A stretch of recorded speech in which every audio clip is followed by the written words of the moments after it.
What is up, my fellow creeps and fiends from all around the world? It is I, your favourite creepy uncle in this universe, with my witch doctor class here. So, we're finally doing this poison dart fetish build. This is my build guide video, and I'm super excited. And as you can see there, I'm so excited I got my voodoo doll out, ready to play as well.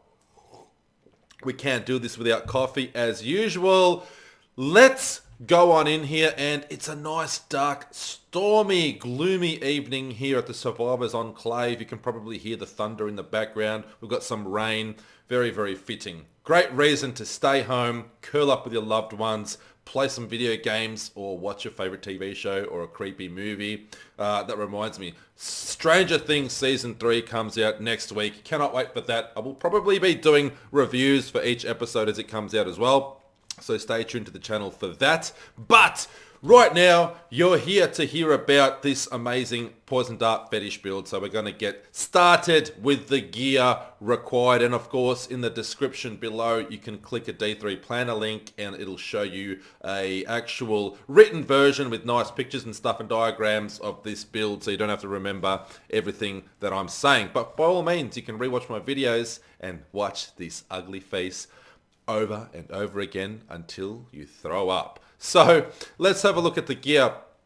Obviously, we're going to make sure that every item is ancient. This is the Season of Nightmares. For those of you that don't know, we're not playing the Season of Nightmares. We're getting the buff from the Legacy of Nightmares ring set. So we're getting 750% damage per ancient item here and 4% damage reduction per ancient item. So it goes without saying, we want all ancient items. We are using the Carnevil headpiece here, and we definitely want to use the Carnevil helm, or voodoo mask I should say rather, instead of the Mask of Joram. Reason being, with the Carnevil helm or the voodoo mask, we actually have the legendary stat. We can have 10 fetishes that are closest to us that will shoot powerful poison darts every time we do. Now the Mask of Joram will increase pet damage by up to 200%. If we have the Mask of Joram equipped, you're going to have to make sure that you're getting like 198, 199, 200% pet damage to really make use of this build and have Carnevil in your Canise Cube instead. But in Canise Cube, no matter what you do, if you're using the Mask of Joram, it's always going to increase your pet damage by 200%. So if you have it equipped, it's luck of the roll to see how much damage you actually increase, which will very rarely be 200%. Good luck trying to roll an ancient item with 200%, unless it's a primal ancient. You'll have your 200% pet damage, I'm assuming. But other than that, we want to have Carnevil equipped, a Mask of Joram in Canise Cube. We're using a Hellfire Amulet. Now, the thing with the Hellfire Amulet is it's going to take a little bit of farming and a bit of patience, because you can't actually reforge the legendary Hellfire Amulet in Canise Cube because it's a crafted item. So you can't reforge crafted items, which means you have to keep on farming those key wardens, and you just have to keep making Hellfire Amulet after Hellfire Amulet until you finally get an ancient one. And then you also have to make sure that if you get the ancient one, you've got a really good secondary legendary stat there. In this case, we've got the Pierce the Veil passive, and we can definitely make use of that. You have to make sure that you not only roll an ancient Hellfire Amulet, but one that also gives you a very good usable passive there, which we have, Pierce the Veil. So other than that, you want to focus on intelligence, crit damage, crit chance, and I've got an augment there with Caldesan's Despair. Going back to the helm, you want intelligence and critical hit damage, critical hit chance, excuse me, for sure, and preferably vitality instead of armor there. I've just got armor there for the meantime. That's how my Carnevil rolled, but we can definitely keep trying to get a better ancient Carnevil voodoo mask there. We're using a Killer Cuirass, which is super important here, because while we're above 94% primary resource, all damage taken is reduced by 50%. So huge for survivability, and we're definitely going to be above 94% primary resource the entire time, thanks to our skills and the gear that we have equipped. Now, also important to note that make sure that you have increased Fetish Army damage. Mine's 12% there. I'll be rolling that to a maximum of 15 in the near future. So you can definitely roll that stat up to Fetish Army 15% increased damage. Definitely try and aim for 15%. Mine just rolled like this naturally. I haven't even enchanted it whatsoever, but you definitely want to maximize your damage by getting that up to 15%. And also worth noting, even though we're not using the actual Fetish Army skill here, our Fetish Sycophants that are going to be summoned are going to benefit from that damage increase of Fetish Army as well, in case you're wondering.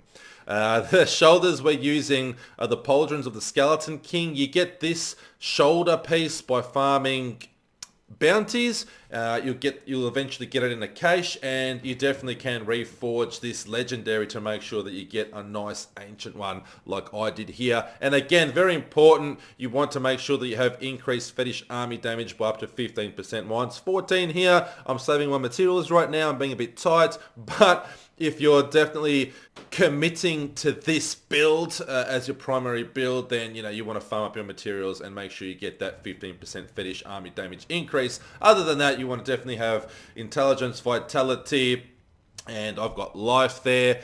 The Tasker and Theo gloves are super nice here. So again, they give you attack speed up to 7%. You want a good ancient set. And of course, as always, if you have primal ancients, they're even better. So just so you know, primal ancients are effective and do actually work with this build. We do benefit from the Legacy of Nightmares buff, the Season of Nightmares buff. In case you're wondering, primal ancients, yes, they work. Don't worry. No, you don't get any additional bonuses, but you just get the 750% damage per ancient or primal, and also the 4% damage reduction. So we want to definitely have intelligence, vitality, attack speed, critical hit chance here, and also it increases the attack speed of our pets by 50%. So really nice there, and there's a huge focus on pets here. Attack speed is definitely nice for this build wherever you can get it. Also, wherever you can shove it in there is definitely very nice. Lakumba's Ornament, definitely great for survivability. You want to get poison skills up to 20% more damage. I've got 18 there. Again, not perfect, but I'm just letting you know what will be perfect. So 20%. We want intelligence, vitality, and critical hit chance.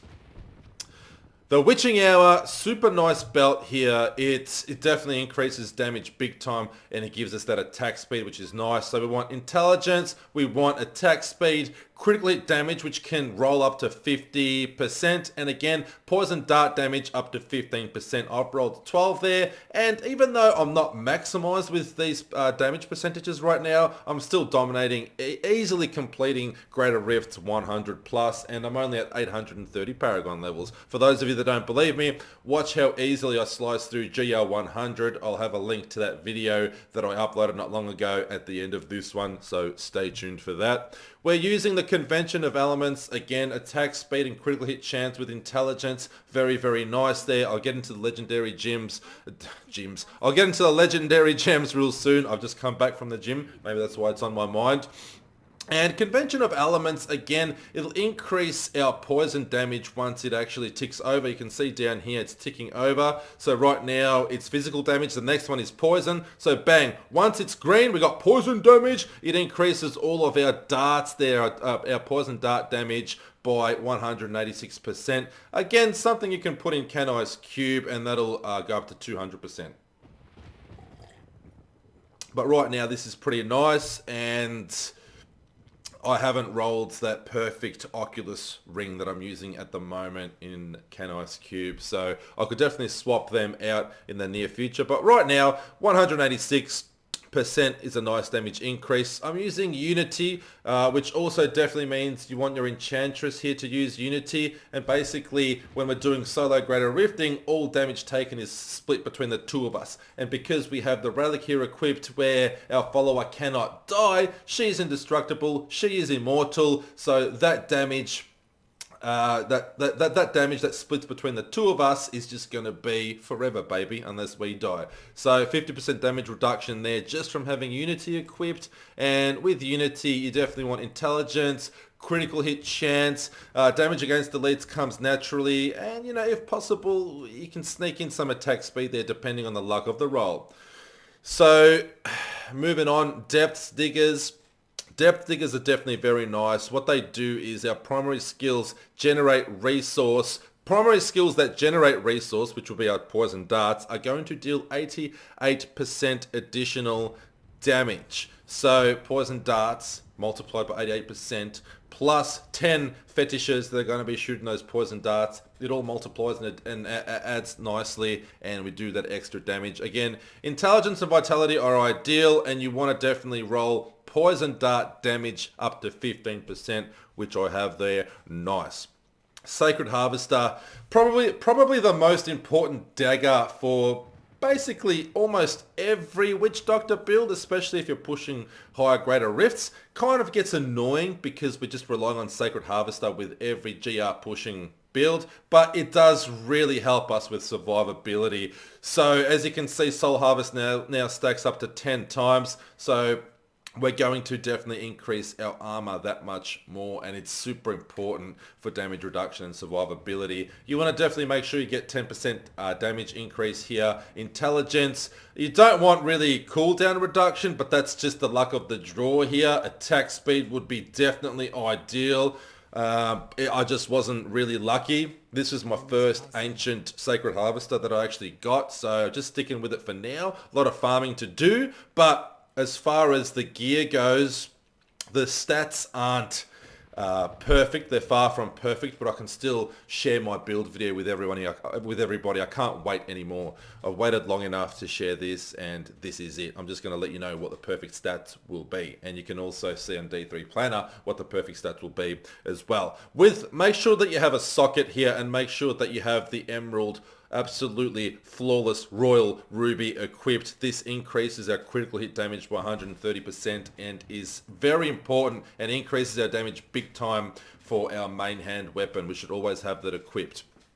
Illusory Boots, very, very nice. So Intelligence, Vitality, Resist All, and some movement speed there. What this does is you may move unhindered through enemies. So this is going to give us a lot of mobility, and it's going to let us pretty much get out of any situations because we can just go through enemies instead of bumping into them, trying to get through. And if we can't kill them quick enough, especially in high-end GR, we can just go through them.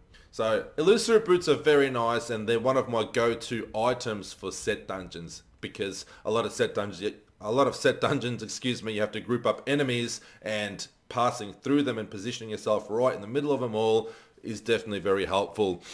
For the Mojo, this one's very optional. I've seen a lot of players using the Hominoculus, especially if they get a really good Ancient or Primal Ancient. However, if you haven't got like a Primal Ancient or a super awesome Hominoculus Mojo that's Ancient, you can definitely use the Zunimasa's String of Skulls. You're probably wondering, well, this is a set item, why have I got it equipped? Because you can have set items equipped, you just can't benefit from set item bonuses. So as you can see, we're only using one piece of Zunimasa's there, and the reason this is ideal is because you can see there it increases fetish army damage by 20%. They can go up to 25%. Unfortunately, I've got 20, but either way, it increases that damage for our fetish by 20%, which also includes fetish psychophants. They're still fetish, so they still count as fetish army. So it's definitely one of the ideal mojos to use. You can experiment with Hominoculus and use Sacrifice.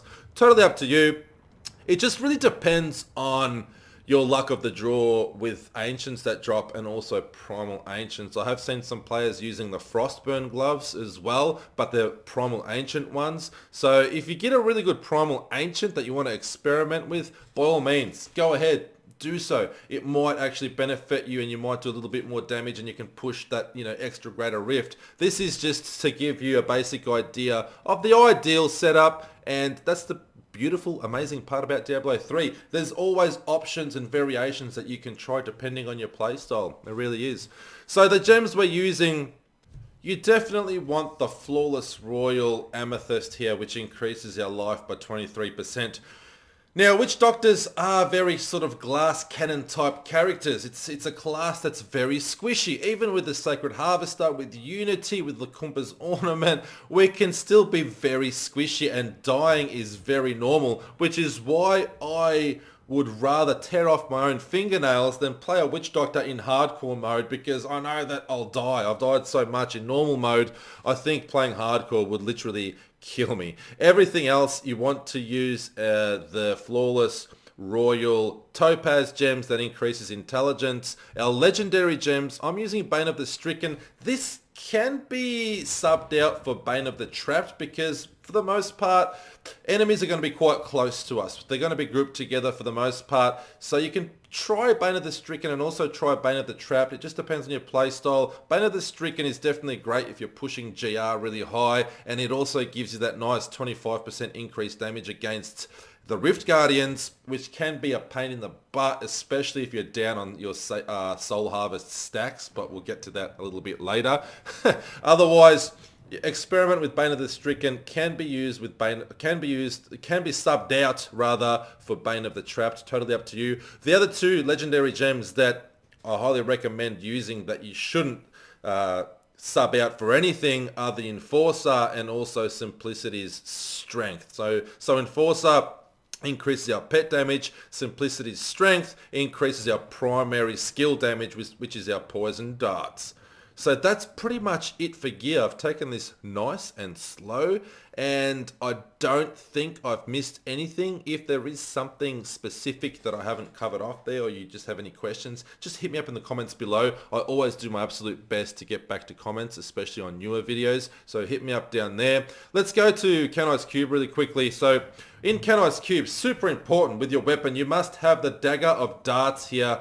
So your Poison Darts and your Fetishes Poison Darts, so 10 Fetishes plus our darts, pierce and deal an additional 500% damage. Huge damage increase there. Again, it's optional to have Sacred Harvester in here and the damage of darts equipped in your primary weapon slot there. That probably would be ideal if you had a Primal Ancient. So if you've got a Primal Ancient of either or, probably slot that into your weapon slot there. So with armor, like I mentioned earlier, Mask of Joram, and as you can see there, pets now deal 200% increased damage, as opposed to the actual item that I actually got the powers from. I think it was only like 150% increase. So now we're benefiting from the full damage, 200% pets damage increase there. So that's why I'd rather have Mask of Joram in Kanai's Cube and Carnevil equipped there, because we're always going to be having 10 fetishes. That legendary stat isn't going to change, whereas Mask of Joram, the pet damage does fluctuate. It's not always, it's very rarely going to be a perfect 200% unless you've got a Primal Ancient. And with our jewelry, I've got the Oculus ring there, so it puts those little circles on the ground, those little auras, those little holy looking circles, and damage. It increases our damage by 85% when we're standing in them. So obviously as we progress through greater rifts, we want to try and stand in that circle, providing there's no super damage being taken at the time. Otherwise, get the hell out of there. But focus on those circled off areas, and it's also worth noting that I have an Oculus ring equipped on my follower. That way we're going to have double the amount of focus area rings on the ground. So there should always be a ring on the ground, if not two, that you can stand in. And sometimes they actually fall right on top of each other, or they appear right on top of each other. So I don't actually know if you stand on two at once whether the damage actually stacks. I don't think it does, but it would be nice if it did. I don't think it does though. Either way, it shouldn't be too difficult to find a circle to stand in and get your damage increased by up to 85% there. Alright, so with Paragon Points, you want to definitely get your movement speed up to a 25% maximum cap. I've got 13 here, but I do remember on my illusory boots that they're actually 11. So what we're going to do, is we're going to make sure that it goes up to 14. It's probably on 13 because I had an item, I probably had another pair of illusory boots that were 12%, but now I've got these new ones that are 11, so I forgot to update that. So now we're definitely at 25. 11 movement speed on illusory boots plus 14 here is 25, and then everything else into intelligence, just like that. Now if you're not completely capped, with your Paragon points like I am, you definitely want to come in here and put everything else into offense, You want to start with attack speed, then go into critical hit chance, crit damage, and then cooldown reduction in that order. Just dump them in there like that. With defense, definitely resist all, then armor, then life regen. And utility, we want to go with area, damage, resource cost reduction, life per hit, and then gold find in that order. And now let's go to the all-important skills. So we're using Poison Dart with Spine Dart. This will ensure that we're always at maxed out with mana, and that way benefiting from that Aquila Karas buff and reducing damage taken. Big Bad Voodoo Slam Dance. Definitely want to use this when you come across elites, your Rift Guardians, and definitely at the start when you have to really get those Fetish Psychophants out. Starting is probably the hardest part with this build because we're going to be slowly developing our Fetish or summoning our Fetish to come out as opposed to using the Fetish Army's skill. It sounds a bit strange, but it actually works out the best that way in order for you to really push those high greater rifts. They're just killing the leaderboards right now. Nothing compares. You can try and use Fetish Army, but I wouldn't really substitute any of these skills for Fetish Army personally. If your goal, if your primary objective here is to push as high greater rifts as possible. Piranhas with Paranado, Soul Harvest with Languish, Spirit Walk with Severance. Again, you can probably... I like Severance because it increases our movement speed. Again, for really high GR, you can probably go with Jaunt, which increases the duration. So we don't really need to progress very quickly through greater rifts. It's more about survivability. So Jaunt is definitely something you can substitute out for Severance. I just like to get out of areas really quickly. I'm just used to it that way. So it just depends on your playstyle and what you prefer. Jaunt is definitely a good one to use. Summon Zombie Dogs with Leeching Pets, which will give us a bit of more healing and some survivability. For the passives, we're using Confidence Ritual, Swampland Attunement, which I was using Pierce the Veil here, but because we've got our Hellfire Amulet that has Pierce the Veil, I've gone with Swampland Attunement here, which increases resistance damage for us and our pets. Grave Injustice and Fetish Psychophants. I think that about covers it all. I'll quickly go into some gameplay. I'm not going to play an entire Greater Rift. For those of you that want to see me play through Greater Rift 100, there'll be a link right at the end of this video as my outro kicks in. I'll make sure that that's the GR100 Fetish Psychophant Poison Dart GR100 clear. Let's just quickly go through some gameplay and just show this in action, and maybe we'll kill the Rift Guardian and then you can go on and test this out, because when it comes to build, guys, I do take a lot more time and try and cover off everything that I possibly can just so it's clear for everybody. Like I said, if there's anything you're not sure about, hit me up in the comments below, and also don't forget to check out the D3 planner link in my description below. That way you can bring up like a link to the actual build and you don't have to keep rewatching this video and putting up with my annoying voice and ugly face. Let's see this build in action really quickly before I let you go, and you can test it out for yourselves. All right, so here we go. This is well into a Greater Rift that I played through not too long ago. As you can see, I'm only 5 Paragon levels down from 830, which I'm sitting on now. So I did this like yesterday.